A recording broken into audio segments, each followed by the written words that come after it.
आप जी को सत्संग प्राप्त हुआ, सौभाग्य है आपका। ये समय बार बार उपलब्ध नहीं हुआ करते।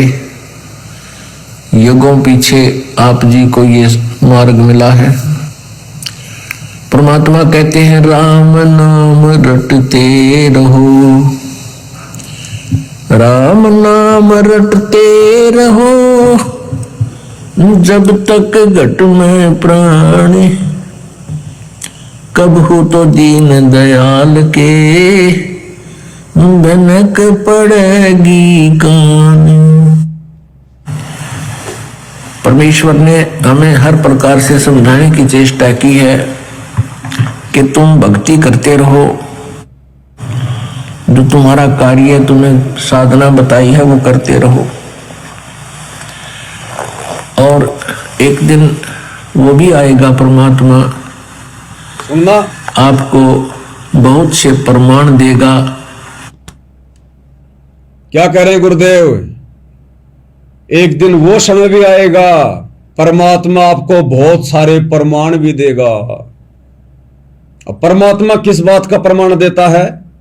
स्वयं के विषय में, भक्ति के विषय में, परमात्मा प्राप्ति के विषय में। तो ये प्रमाण सन 1994 से कौन दे रहा भाई? कौन दे रहा है ये प्रमाण? अगर 1997 के बाद आकर ही प्रमाण देने थे तो 1994 से कौन दे रहा था प्रमाण? जा जाके गांव गांव में सत्संग करके गरीबदास जी के सदग्रंथ को खोल खोल के ये प्रमाण कौन दे रहा था कि भगवान कौन है, कैसा है, सृष्टि रचना कौन बता रहा था, कौन सुना रहा था? जीव सुना रहा था क्या, या परमात्मा सुना रहा था? तो परमात्मा को परमात्मा मानते जोर क्यों आ रहा फिर भाई? तो कह रहे सारे आपको प्रमाण देगा। और सुनिए, आपके बहुत से दुखों का निवारण करेगा। आपके बहुत सारे दुखों का निवारण करेगा परमात्मा। तो तुम्हारा दाढ़ी मूंछ वाला परमात्मा तुम्हारे अनुसार 1997 में आया, तो उसने तो 97 में आने के बाद में लोगों के बहुत सारे काम सारने थे, लाभ देना था। यहां तो सतगुरु रामपाल जी 1994 से लोगों को लाभ दे रहे हैं, 100 काम सार रहे हैं। कितनी माता बहनों को उन्होंने संतान प्राप्ति करवा दी अपने वचन से, अपनी शक्ति से। कितनों के बच्चों को नौकरी लगा दिया, कितनों की उन्होंने प्रेत बाधा ठीक कर दी, कितनों की शराब छुड़वा दी, उजड़े हुए घर बसा दिए, हजारों लाखों 1997 से पहले। तो कौन कर रहा था फिर ये काम? परमात्मा वाला। अरे ये काम तो 1997 में तुम्हारे दाढ़ी मूंछ वाले कबीर भगवान ने आने के बाद करना था ना। सो सुख देना, लोगों को लाभ देना। तो 1994 से पहले क्या एक जीव, अगर संत रामपाल जी को तुम मां के गर्भ से जन्म लिया हुआ मानते हो, क्योंकि मां के गर्भ से तो वही जन्म लेगा जो जीव होगा, 2 कोटि का प्राणी होगा। तो 2 कोटि का प्राणी एक जीव वो सुख दे सकता है क्या जो परमात्मा देता है? ये तो संकेत छोड़ दिए भगवान ने समय से पहले आकर अपनी लीला करके। अगर 1997 में सतगुरु रामपाल जी 13वां कबीर पंथ शुरू करते, आज ये आश्रम वाले किसी भी प्रकार से संगत को, संत रामपाल जी को परमात्मा के रूप में स्वीकार नहीं करने देते। ये तो इस भगवान ने समय से पहले जो ठीक का समय रखा हुआ था, उससे पहले ही 94 में झंडा गाड़ दिया अपने यथार्थ 13वें कबीर पंथ का, और ज्ञान देना शुरू कर दिया, सूक्ष्म वेद खोल दिया, लोगों को 100 लाभ देने शुरू कर दिए, जो काम भगवान ही कर सकता है। तब जाके आज ये सिद्ध हो रहा है कि ये स्वयं परमात्मा है। अन्यथा तुम्हारा कबीर 1997 में आया तुम लोगों के अनुसार, उससे पहले तो सारे काम परमात्मा वाले सतगुरु रामपाल जी कर रहे थे। सत्संग नहीं सुनते 1997 के 96 के। शराबियों को भगत बना दिया, लोगों के प्रेत बाधाएं ठीक करवा दी। बड़े बड़े तांत्रिक भी फैल हो गए कि मैं बहुत कोशिश कर रहा हूं और तेरा जेठ तेरे ऊपर वशीकरण मंत्र करवा रहा है, मूड छुड़वा रहा है, लेकिन बेटी तू तो परम संत की शरण में है, तेरे ऊपर तो किसी समर्थ का हाथ है। मेरे जंत्र मंत्र आज तक फैल नहीं हुए लेकिन आज फैल हो गए। तो उसकी शरण मत छोड़ना। ये इंटरव्यू नहीं सुने भक्तों के तुमने 1997 से पहले? तो कौन है जिसने लोगों के जंतर मंत्र भी फैल कर दिए अपना नाम देके, अपने आशीर्वाद से? एक जीव की औकात है क्या?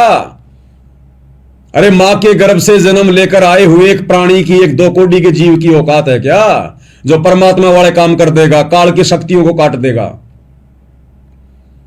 तो जानबूझ के सतगुरु रामपाल जी ने, ये अंतर्यामी है, काल कहां कहां दाव खेलेगा, कैसे आश्रम वालों को खड़ा करके संगत में कुसंगत पैदा करेगा, अपना जाल बिछाएगा, गुरु को मानुष मनवाएगा। इस अंतर्यामी को पहले पता था, इसलिए 1997 में शुरू ना करके और 1994 में शुरू कर दिया 13वां कबीर पंथ। क्योंकि वाणी तो 1997 के लिए कह रही है ना कि जब आवे 5505 तब ये वचन मेरा होगा साचा। तो ये वचन तो 1994 से साचे होते आ रहे हैं। जानबूझ के किया परमात्मा ने, काल के षड्यंत्र को देखते हुए। अरे इतने प्रमाण दे दिए गुरुदेव भगवान ने, फिर भी आज तुम उनको मानो साबित कर रहे हो। वीडियो बना बना के संगत को काल के जाल में बैठा रहे हो। तो काल का काम तुम कर रहे हो, काल की गोद में बैठ के गुरु को मानुष मानकर। ये प्रमाण है जो गुरुदेव ने हमारे सीने में ठोक ठोक के रख दिए। क्या कह रहे हैं? सो सुख देगा, वो भी आएगा परमात्मा,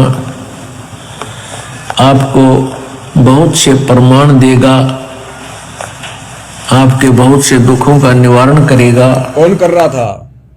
और फिर सतलोक ले जाएगा। फिर सतलोक ले जाएगा। कौन ले जाएगा? सतगुरु रामपाल जी ले जाएंगे। तुम्हारे दाढ़ी मूंछ वाले को किसी ने देखा नहीं आते हुए? तुमने जो वो वीडियो बनाया है ना कि संत रामपाल जी के रूप में कबीर जी आ गए और संत रामपाल जी को बादलों में उड़ा दिया, किसी ने देखा नहीं है। कोई प्रमाण नहीं है, कोई सबूत नहीं है, कोई नहीं मानेगा उस बात को। और उस बात को जिसने मान लिया वो काल के लोक में जाएगा। क्योंकि उस बात को सत्य मानना कि 97 में कबीर जी ने सतलोक से आके संत रामपाल जी को सतलोक भेज दिया और खुद संत रामपाल जी के रूप में लीला कर रहे हैं। अगर किसी भगत ने उस बात को सत्य मान लिया तो स्वतः ही यह सिद्ध हो जाएगा उसने अपने गुरु को एक जीव मान लिया, एक मानुष मान लिया। वो तो उसी समय फैल हो गया। और काल क्या करेगा फिर? त्रिकुटी पर जो बचेंगे उनको वहां फैल कर देगा। क्योंकि ये सारा वीडियो देखकर और संगत के दिलो दिमाग में यह बात समा गई कि आज वो दाढ़ी मूंछ वाला कबीर ही संत रामपाल जी के अंदर घुसा हुआ है, संत रामपाल जी के रूप में है दाढ़ी मूंछ वाला कबीर। तो तुम्हारे दिलो दिमाग में भगवान की जो इमेज होती है वो दाढ़ी मूंछ वाले की बसी हुई है। ये वीडियो देखकर तुम लाख जन्म संत रामपाल जी को परमात्मा नहीं मान सकते। क्योंकि तुम्हारे दिलो दिमाग में काल ने वो फिल्म दिखाकर और संत रामपाल जी को बादलों में उड़ाकर यह साबित कर दिया कि संत रामपाल जी तो है ही नहीं, वो तो धरती पर है ही नहीं, संत रामपाल जी तो सहशरीर सतलोक गए।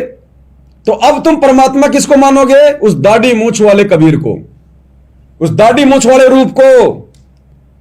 और त्रिकुटी पर जब तुम जाओगे और जैसे तुम्हें वो दाढ़ी मूंछ वाला कहीं दिखाई दे गया तुम तो सब कुछ छोड़ छाड़ के भाग लोगे उसके पास में। ओहो कबीर जी आ गए, धरती पर तो दर्शन नहीं दिए, अब देखो ओरिजिनल रूप में दर्शन दे दिए, जय हो कबीर जी की। तुम तो तुरंत दौड़ लोगे वहां पर, हो गए फैल। और गुरुजी कह रहे उसकी तरफ देखना भी नहीं है। गुरुजी कह रहे हैं जब तुम त्रिकुटी पर जाओगे तो तुमने उसकी तरफ देखना भी नहीं है, झांकना भी नहीं है, और तुम उसी को परमात्मा मान के बैठे हुए हो। क्या कह रहे हैं गुरुदेव भगवान? गुरुजी के सत्संग सुनने से, देखने से ज्ञान समझ में आएगा, ये फिल्में देखने से ज्ञान समझ में नहीं आएगा। अगर ये फिल्में दिखा दिखा के, कार्टून बना बना के अगर ज्ञान समझाना होता तो संत रामपाल जी कोई बालक थे क्या? उनके दिमाग में ये बातें नहीं थी क्या? वो सृष्टि रचना का एक कार्टून भी नहीं बनवा सकते थे क्या? अरे वो भी तो सृष्टि रचना का बॉम्बे में जाकर उन कलाकारों को 1-2 लाख रुपए देकर 1 घंटे की सृष्टि रचना का वीडियो बनवा लेते कार्टून का। ये देखो बच्चों ये कार्टून और समझ जाओ सृष्टि रचना। अब क्या कह रहे हैं गुरुदेव कि जब तुम त्रिकुटी पर जाओगे वहां तुम्हारी परीक्षा होगी कि गुरु गोविंद दोनों खड़े काके लागू पाए और बलिहारी गुरु अपना जिन गोविंद दियो मिलाए। और क्या कह रहे हैं गुरुदेव कि जब तुम त्रिकुटी पर जाओगे और वहां यदि परमात्मा अपना ओरिजिनल रूप, अब गुरुजी अपने आप को छुपाते हुए कह रहे हैं, जब धरती पर अपने आप को आज परमात्मा नहीं कह रहे तो त्रिकुटी पर कैसे कहेंगे? तो कह रहे हैं वो कबीर जी अपना ओरिजिनल रूप बना के आ जाए और मेरे बराबर में खड़ा हो जाए। यानी एक तरफ तो तुम्हारा गुरु खड़ा है संत रामपाल जी और बराबर में वो दाढ़ी मूंछ वाला रूप वाला आगे होगा खड़ा। बढ़ाएंगे गुरुजी रूप हमारी परीक्षा के लिए कि इनकी आस्था है कि नहीं है। और कोई नहीं है दाढ़ी मूंछ वाला का, कहीं नहीं है। दास ने 1 लाख रुपए का नगद इनाम घोषित कर रखा है। कोई भी सतगुरु रामपाल जी की संगत में यह साबित कर दे कि कबीर जी की सतलोक में दाढ़ी मूंछ है, 1 लाख रुपया नगद ले जाओ। नगद कोई आ ही नहीं रहा, कोई साबित नहीं कर पा रहा। तो त्रिकुटी पर भी सतगुरु रामपाल जी ही हम भक्तों की परीक्षा के लिए वो दाढ़ी मूंछ वाला रूप बनाएंगे। तो गुरु जी कह रहे हैं वहां पर एक तरफ तुम्हारा गुरु खड़ा है और एक तरफ वो कबीर भगवान खड़ा है, तो किसके लागू पाए? कहते अपने गुरु जी के पैरों पड़ूंगा। अगर उस परमात्मा की तरफ देख भी लिया, झांक भी लिया, दंडोत करना तो बहुत दूर की बात है उस कबीर को, दाढ़ी मूंछ वाले को। अगर उसकी तरफ झांक भी लिया, देख भी लिया, मन में जरा भी कोई श्रद्धा उत्पन्न हो गई कि कबीर भगवान भी आ गए, उसी समय फैल। और गुरुदेव कह रहे यहां भी ऐसा ही होगा। यहां मतलब पृथ्वी पर वर्तमान में भक्ति करते करते। पहले सुनिए गुरुदेव के मुख कमल से यह अनमोल वीडियो।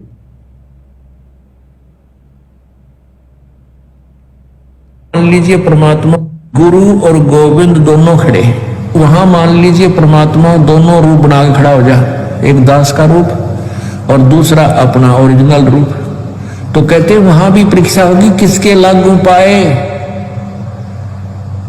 सबसे पहले कहते बलिहारी गुरु अपना जिन गोविंद दियो मिलाए। अपने गुरु जी के चरणों में गिरना, वहां पर परमात्मा की तरफ अगर झांक भी लिया उधर साथ होगी तो वो रिजेक्ट करेंगे आपको। यहां भी ऐसा ही होगा। तो वहां गुरु जी के ही चरणों में समर्पित होना है। बताओ, गुरु जी तो कह रहे हैं उस कबीर की तरफ, दाढ़ी मूंछ वाले की तरफ तुमने झांकना भी नहीं है, तुमने देखना भी नहीं है, उसको दंडवत करना तो बहुत दूर की बात है। और इन आश्रमों में दाढ़ी मूंछ वाले की फोटो लगा रखी है, बड़ी बड़ी दंडवत कर रही है संगत है। तो त्रिकुटी पर नहीं करोगे फिर? अरे यहां हमारा अभ्यास हो रहा है, रिहर्सल हो रही है हमारी, जो यहां करेंगे वैसा वहां करेंगे। तो क्या हो रहा है इन आश्रमों में? काल बैठा काल, त्रिकुटी पर फैल करवाने के लिए तुम भक्तों को धोखा दे रहा है। और इधर सात संगतियों में गुरुदेव ने हम सत्सेवकों को प्रेरणा करके वो दाढ़ी मूंछ वाली फोटो फड़वा दी, ना रहेगा बांस ना बजेगी बांसुरी। तो सत्संगों के अनुसार भक्ति कौन कर रहा है? काल के जाल से बचने का त्रिकुटी वाला ये प्रयास कौन कर रहा है? सत्सेवक। और गुरुदेव कह रहे हैं यहां भी ऐसा ही होगा। यानी वर्तमान में भक्ति करते करते भी हमने दाढ़ी मूंछ वाले की तरफ देखना भी नहीं है। अब देखेंगे कब? यदि फोटो होगी तो देखेंगे। तो हमने फोटो फाड़ दी, ना रहेगा बांस ना बजेगी बांसुरी। और तुम क्या कर रहे हो? और उल्टा ये फिल्में बना बना के और ये साबित कर दिया कि 1997 में से संत रामपाल जी तो धरती पर ही नहीं है।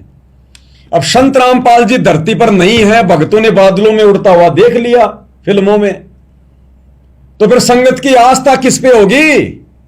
उस दाढ़ी मूंछ वाले पे कि इसार जेल में हमारे गुरुजी नहीं है, इसार जेल से आने वाले दिनों में हमारे गुरुजी नहीं आएंगे, वो दाढ़ी मूंछ वाला आएगा। उस दाढ़ी मूछ वाले कबीर भगवान ने संत रामपाल जी का रूप बना रखा है, तो तुम आश्रम वालों के दिलो दिमाग में परमात्मा वाली इमेज संत रामपाल जी की नहीं, बल्कि वो दाढ़ी मूछ वाले नकली कबीर की बनी हुई है। ये काल का भयंकर षड्यंत्र है ये 25 मिनट की फिल्म। अभी तो और बनाएंगे, देखते जाना तुम। वो ही दाढ़ी मूछ वाला बनाएंगे जब जब वो कबीर का जिक्र आएगा, और हर कथा में आएगा, हर कथा में ये कबीर का ही दाढ़ी मूछ वाले का फोटो लगाएंगे, वीडियो बनाएंगे और आवाज लगाएंगे संत रामपाल जी की एआई से। तुम लोगों को ऐसा कर देंगे ये लोग, ना घर के रहोगे ना घाट के रहोगे, संगत को धोबी का कुत्ता बना के छोड़ देंगे, ना गुरु की रहेगी ना भगवान की रहेगी। अब गुरु जी तो कह रहे हैं उसकी दाढ़ी मूछ वाले की तरफ कबीर भगवान अगर ओरिजिनल रूप में भी आ जाए, जैसा तुम मान रहे हो दाढ़ी मूछ वाला, तो भी उसकी तरफ देखना भी नहीं है, दंडोत भी नहीं करना, और ऐसा ही यहां होगा। फिर इन आश्रमों में वो दाढ़ी मूछ वाली फोटो क्यों लगा रखी है, क्यों दंडोत कर रहे हो उसको, जब गुरु ने मना कर दिया कि यहां भी ऐसा ही होगा। तो गुरु की आज्ञा कौन मान रहा है, ज्ञान आधार से भक्ति कौन कर रहा है, फिर सत्सेवक है। इसलिए काल का भयंकर षड्यंत्र है गुरु को मानुष मनवाने का, उसकी यही तो चाल है। अरे हम युगों युगों से यही तो बहुत बड़ी गलती करते आ रहे हैं। हमने कभी भी गुरु को परमात्मा नहीं माना, कभी भी, जिस कारण से दर दर की ठोकर खाते आ रहे हैं, धक्के खाते आ रहे हैं। यहां पर सौ सुख दिए सतगुरु रामपाल जी ने, और भगवान मान रहे उस मुर्दा फोटो को, दाढ़ी मूछ वाले को। आप और हम तक ज्ञान पहुंचाने के लिए जेल काट रहे हैं संत रामपाल जी, और परमात्मा मान रहे हो दाढ़ी मूछ वाले को।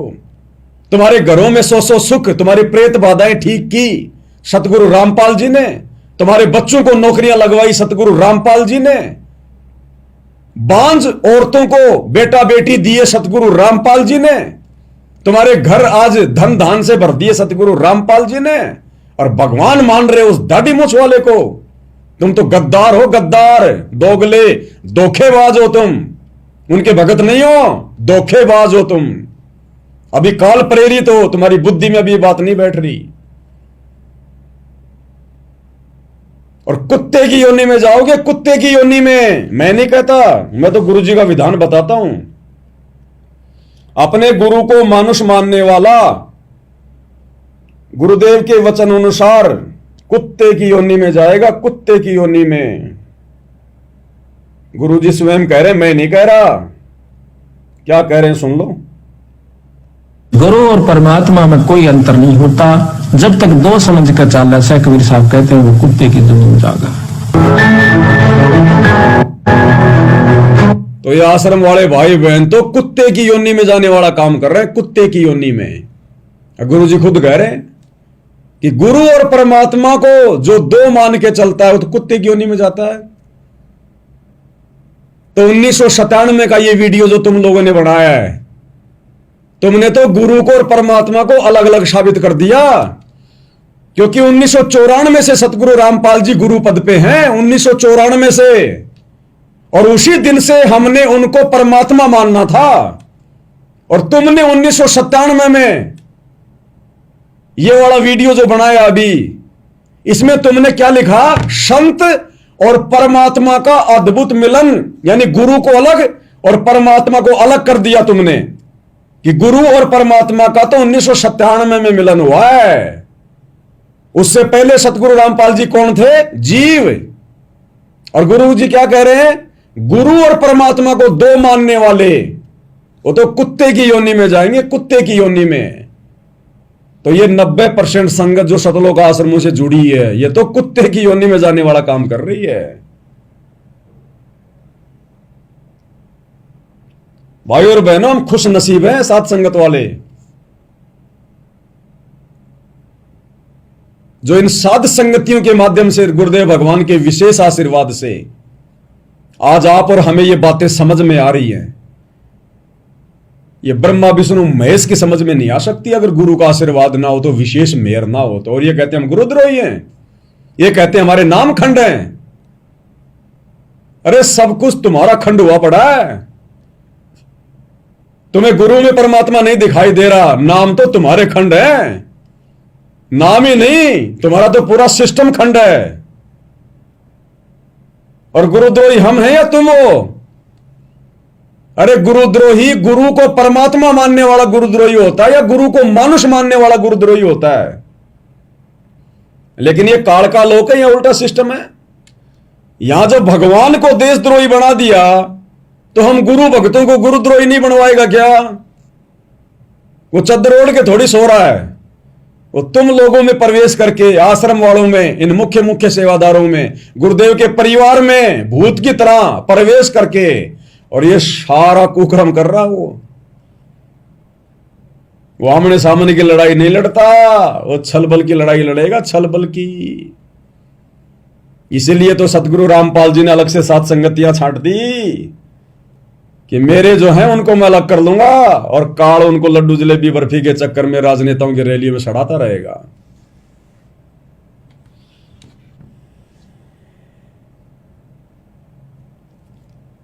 तो भाइयों और बहनों, परमाणु की कोई कमी नहीं है। पिछले 10 साल से ये प्रमाणित दिए जा रहे हैं कि गुरु ही परमात्मा है, गुरु ही परमात्मा है और कोई कबीर नहीं है। और ये सारा काम उल्टा कर रहे हैं, टोटली काम उल्टा। आपको एक छोटा सा सत्संग सुनाता हूं, उससे पहले आपको इन्होंने जो फिल्म बनाई है संत और परमात्मा का अद्भुत मिलन, उसमें देखो क्या उवाबाई बकी इन्होंने एआई से। जब सतगुरु रामपाल जी, उस एआई वाली वीडियो वाले सतगुरु रामपाल जी जब झाड़ली गांव से आ रहे थे, किसी कारण से पाठ रद्द हो गया था और बीच में एक समोसे की दुकान थी, चाय की दुकान थी, वहां चले गए। और वो दुकानदार क्या कह रहा है? राम राम महाराज जी, चाय समोसा लगा दूं महाराज जी। तो एआई वाले सतगुरु रामपाल जी कह रहे हैं, हाँ हाँ भगत जी लगा दो, चाय समोसा लगा दो। अब ये उस समय तक तो कबीर भगवान नहीं मिले थे ना आप लोगों के अनुसार सतगुरु रामपाल जी को। वो तो चाय समोसा खा के फिर नहर पे बैठे तब आए कबीर जी। तो पहले वो इनका वो एआई वाला वीडियो दिखा देता हूं आपको, चाय समोसे वाला। संत रामपाल जी महाराज स्कूटर को रास्ते में एक चाय की दुकान के पास रोक देते हैं। राम राम महाराज जी। राम राम भगत जी। महाराज जी चाय समोसा लगा दूं? हाँ भगत जी लगा दीजिए। हाँ भगत जी लगा दीजिए चाय समोसा। कुछ भी बुलवा दो अपने गुरु जी की जैसी आवाज में, एआई से जो मर्जी बुलवा दो, कुछ भी बुलवा दो। यही तो काल इस एआई का नाजायज फायदा उठा रहा है, अपना स्वार्थ सिद्ध कर रहा काल। तो 1997 की पहले की घटना है ये, 1997 से पहले की घटना, यानी उस दिन से पहले की, ये उसी दिन की घटना है ये, जिस दिन इन लोगों के अनुसार सतगुरु रामपाल जी को कबीर जी मिले सतलोक से आकर। उससे आधा 1 घंटा पहले की घटना है ये, क्योंकि समोसा खाने के बाद गए थे एआई वाले सतगुरु रामपाल जी, नहर पर जाकर बैठे थे। अब उससे पहले का सत्संग क्या कहता है, 97 से पहले का सत्संग क्या कह रहा है, जब सतगुरु रामपाल जी गांव गांव जाकर सत्संग करते थे। क्या कह रहे हैं गुरुदेव भगवान? पहले उनके मुख कमल से सुन लो क्या कह रहे हैं। कि जो परमात्मा से जुड़ी हुई भक्त आत्माएं नहीं से, उनके भोजन खानते भी पाप लगता है, नरक में जाता है। क्या कह रहे हैं? जो परमात्मा से जुड़ी हुई आत्माएं नहीं हैं, उनके घर खाना खाने से भी पाप लगता है और नरक में जाता है। अपने भक्तों को हिदायत दे रहे हैं सतगुरु रामपाल जी, और खुद भी एक भगत की भूमिका निभाते हैं। अरे वो दुकान वाला भगत था क्या? अरे भगत कभी अपने गुरु को राम राम कहेगा क्या? राम राम कहेगा? महाराज जी कहेगा भगत कभी अपने गुरु जी को? वो चाय वाला कोई भगत नहीं था, समोसे वाला। नालायको, तुमने क्यों जबरदस्ती ये सीन दिखा दिया, जबरदस्ती मनमाना आचरण करके कि संत रामपाल जी वहां पर समोसा खा रहे थे, जबकि संत रामपाल जी क्या कह रहे हैं कि बिना नाम उपदेशी का यदि आपने भोजन भी खा लिया नरक में जाएगा, नरक में। और आगे गुरु जी क्या कह रहे हैं कि हम भी उसी घर का भोजन खाते हैं जिस घर में हमारा एक व्यक्ति उपदेशी हो जाता है। सुनिएगा। अब हम अपने सेवका का रोटी उसका भोजन पाते हैं जो हमारे उपदेशी हो चुके हैं ईश्वर के। कहते हैं, क्या कह रहे हैं गुरुदेव कि हम अपने सेवकों के उनके घर रोटी खाते हैं जो उपदेशी हो चुके हैं। समोसे वाला उपदेशी था क्या? आए, अरे क्या बना रहे हो तुम? गुरुजी सत्संग में क्या कह रहे हैं? तुम एआई से क्या दिखा रहे हो? ऐसे ही तो काल संगत को बिगाड़ रहा है। अब ये संगत क्यों नहीं खाएगी फिर दुनिया का, अनुपदेशियों का? अरे आटा, दाल, चावल, चीनी, ये कच्चा राशन लेकर आना तो हमारी मजबूरी है, उसमें हम दोषी नहीं हैं। लेकिन ये बना बनाया भोजन यदि हम खाएंगे किसी दुकान पर भी, मिठाई की दुकान पर भी, समोसे कचौरी भी, तो उसमें तो उसके सारे गुण मिल जाते हैं।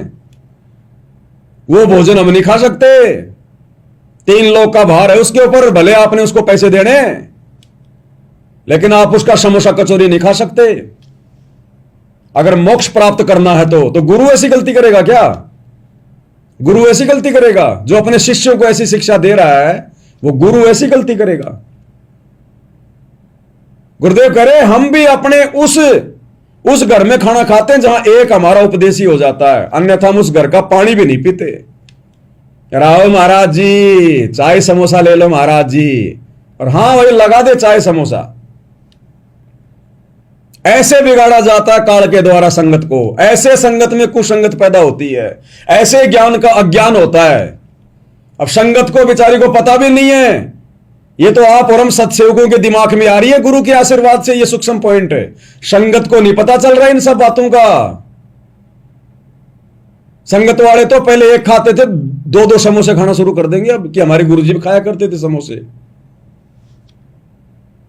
क्या कह रहे हैं? उनके भोजन खाणते भी पाप लगता है, नरक में जाता है। अब हम अपने सेवका का रोटी उसका भोजन पाते हैं जो हमारे उपदेशी हो चुके हैं ईश्वर के। कहते हैं कि ईश्वर पद से मरम नाही गरही आन उपासी, जाकी भिक्षा संत न खावे पड़े काल की फांसी। संत ने अनुपदेशी बिना भगवान का नाम लिए हुए जीव का तो रोटी भी नहीं खानी चाहिए, वो भी उसका भोग भोगना पड़ता है। अब बताओ, गुरु समोसा खा के गलती करेगा? तो भाई और बहनों, ये है एआई का नाजायज दुरुपयोग। इसलिए एआई काल की देन है। संत रामपाल जी ने एआई शुरू नहीं करवानी थी, केवल आप और हमारे को सोशल मीडिया देनी थी, आप और हमारे को वैज्ञानिक उपकरण देने थे, ये यातायात के साधन देने थे, इंटरनेट, मोबाइल, सैटेलाइट वगैरह देनी थी। ये एआई जैसे जो टूल हैं, ये विज्ञान का दुरुपयोग है, नाजायज उपयोग है। और ये कौन करवा रहा है? काल करवा रहा है, काल। इसलिए एआई का सतगुरु रामपाल जी के भक्ति मार्ग में कोई रोल नहीं है, ना वर्तमान में और ना आगे। आगे तो वैसे ही गुरुदेव विज्ञान को आदि से ज्यादा समाप्त करवा देंगे। ये आने वाले समय में जो विश्व युद्ध होंगे, महायुद्ध होंगे, परमाणु युद्ध होंगे, जब ये चीन, रसिया और अमेरिका पूरी तरह से बर्बाद हो जाएंगे, भविष्यवाणियां नहीं पढ़ते क्या?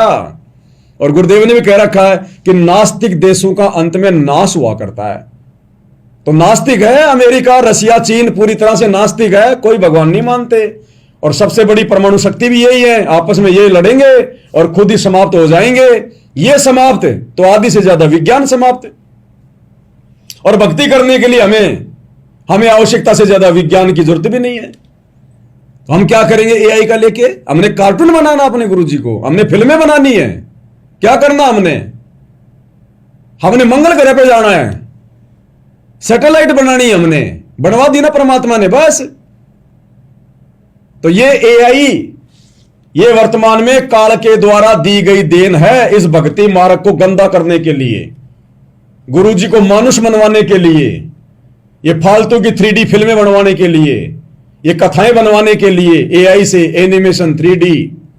इनकी कोई आवश्यकता नहीं भक्ति मार्ग में ये कथाएं बनाने की।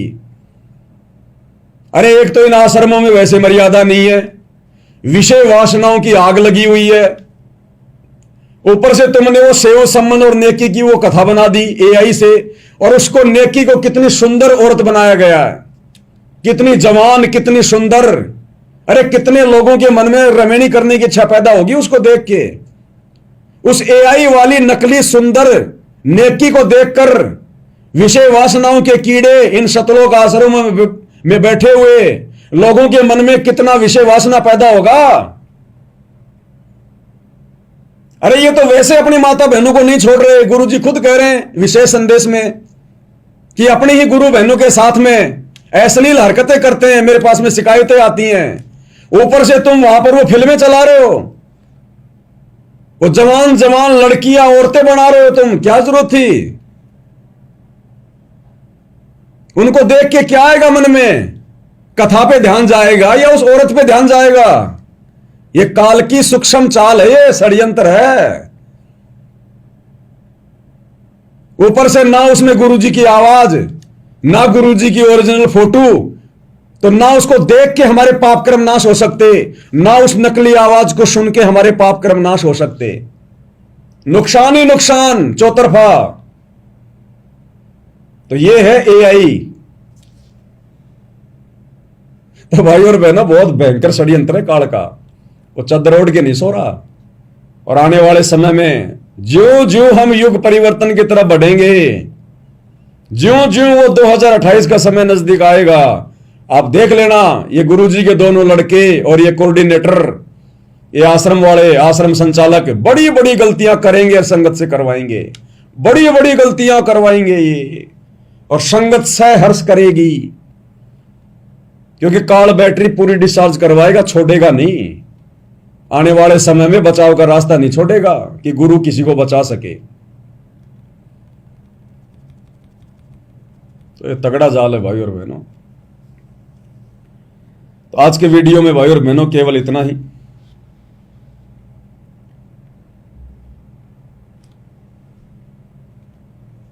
वैसे दास बार बार लाइव नहीं आना चाहता भाई और बहनों, अंदर से मेरी कोई रुचि नहीं होती है, मेरी कोई इच्छा नहीं होती है किसी प्रकार की। और मैं बार बार लाइव आना भी नहीं चाहता ये सोच कर कि भाई भगत कहीं ये ना सोच लें कि भाई हमारा समय बर्बाद होता है। बहुत सारी बातें हैं, क्योंकि मुझे कोई शौक नहीं है लाइव आने का। अब 2-2.5 घंटे में बैठ के अपना सुमरण करता, मंत्र जाप करता, तो मुझे उसका लाभ था ना। अंदर से मेरी कोई इच्छा नहीं किसी प्रकार की, चाहे आज ही परमात्मा दूर कर दे मेरे को लाइव से। लेकिन गुरुजी का दबाव, गुरुजी का प्रेशर, उनकी प्रेरणा, इसलिए दास को मजबूरी में आना पड़ता है। बाकी मेरी कोई इच्छा नहीं है किसी प्रकार की। क्योंकि दुनिया वाले तो मान बढ़ाई के लिए, अपने आप को दिखाने के लिए, पब्लिसिटी के लिए, मान बढ़ाई के लिए। अब और आप और हमारी तो परमात्मा ने इतना अनमोल ज्ञान देकर सारी नसें काट दी हैं। वो मान बढ़ाई की नसें, वो दिखावे वाली नसें, सब परमात्मा ने काट रखी हैं। आप और हम क्या दिखाएंगे? मिट्टी के पुतले क्या दिखाएंगे हम अपने आप को? या बड़े बड़े लोगों की महिमा नहीं है, आज उनका लोग नाम भी नहीं लेते कोई। आप और हमें कौन याद करेगा? और याद करके हमारा क्या भला हो जाएगा अगर पार नहीं हुए? भाई पार हो गए तो हम सतलोक चले जाएंगे, हमें पीछे कुछ मालूम ही नहीं होगा क्या था क्या नहीं था। परमात्मा नया जन्म देगा। याद थोड़ी रहेगा हमें कि हम लोग नीचे से आ रहे हैं, हम नीचे चले गए थे काल के चक्कर में। कुछ याद नहीं रहेगा। अगर याद रहेगा तो फिर यहां के दुख भी याद आएंगे, और सतलोक में अगर दुख याद आ गए तो फिर वो सतलोक कहां हुआ? वहां तो दुख आसपास भी नहीं है। और यदि हमारी याददाश्त रहेगी, हमें यहां के वो कष्ट दिखाई देंगे, मैं गधा बना, मैं कुत्ता बना, तो सतलोक में फिर उनको देख के दुख तो होगा। फिर वो सतलोक कहां हुआ? तो गुरुदेव ने बताया कि एक बार तुम्हारा जन्म होगा वहां पर, उसके बाद तुम युवा हो जाओगे, फिर सदा युवा रहोगे और तुम्हें याद नहीं रहेगा कुछ भी। और जो आत्मा एक बार इस काल के लोक से अपनी सजा काट के सतलोक वापस जो जाएगी, उस आत्मा को तो ध्यान नहीं रहेगा, लेकिन परमात्मा को तो ध्यान है ना कि कौन कौन अपनी सजा पूरी करके आ चुका है। तो उस आत्मा को परमात्मा दोबारा से कोई गलती नहीं होने देगा, और ज्यादा दिन परमात्मा फिर उसको सतलोक में भी नहीं रखता। फिर परमात्मा उसको ऊपर के लोक की भक्ति देता है, फिर उसकी सुरती ऊपर के लोक में लगती है। जैसे आप और हमारी यहां से सतलोक में लग रही है ना, सतलोक जाने के बाद फिर परमात्मा ऊपर के लोकों को हमें भेजेगा, तो हमें याद नहीं रहेगा वहां कुछ भी। तो जब हमें कुछ याद ही नहीं रहेगा तो फिर किस बात की मान बढ़ाई यहां पर, और रह गए तो ये मान बढ़ाई फिर हमारे को ले डूबेगी। फिर हम गधे कुत्ते सुअर बन के घूमेंगे कहीं, हम बन जाएंगे ब्रह्मा विष्णु महेश, हमें तो कोई पिछला जन्म याद ही नहीं रहेगा। तो क्या फायदा फिर हमारी